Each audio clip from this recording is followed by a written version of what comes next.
So somewhat surprising Prime Minister's questions today, a day after the government suffered several humiliating defeats in the Commons. The ayes to the right, 307. The noes to the left, 311.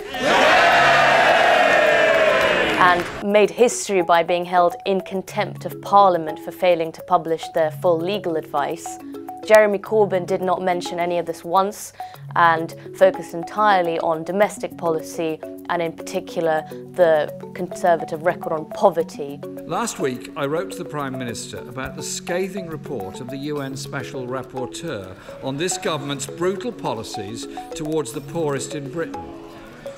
As of now, I've received no reply from the Prime Minister. This drew some criticism from commentators saying why has the leader not been able to focus on the issue at hand, but others pointed out that this may be a strategy to get Labour more into election mode and start talking more about domestic issues.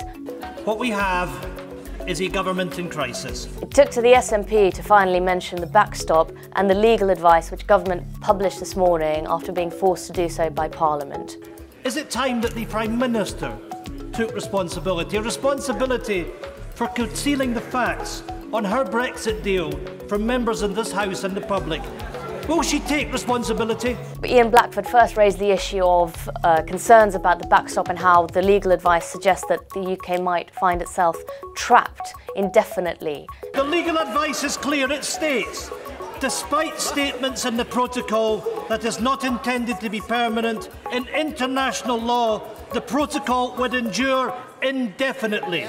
Of course, this is all why they were forced to publish the full advice in the first place, because there was a collapse of trust in the government's presentation. Order!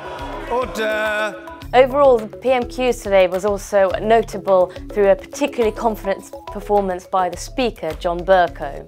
Order! I don't need any advice from the Home Secretary. He should seek to discharge his own obligations in his office to the best of his ability. I require no advice from the Right Honourable Gentleman on the discharge of mine. Be clear about that. This just emphasises the importance of the Speaker's role and the power he holds this week in particular.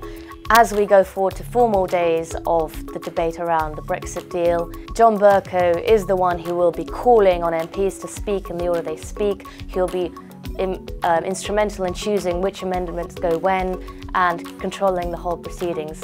He does have an incredibly significant role in this, and today's performance just showed the rifts between him and the Tories and the Cabinet in particular.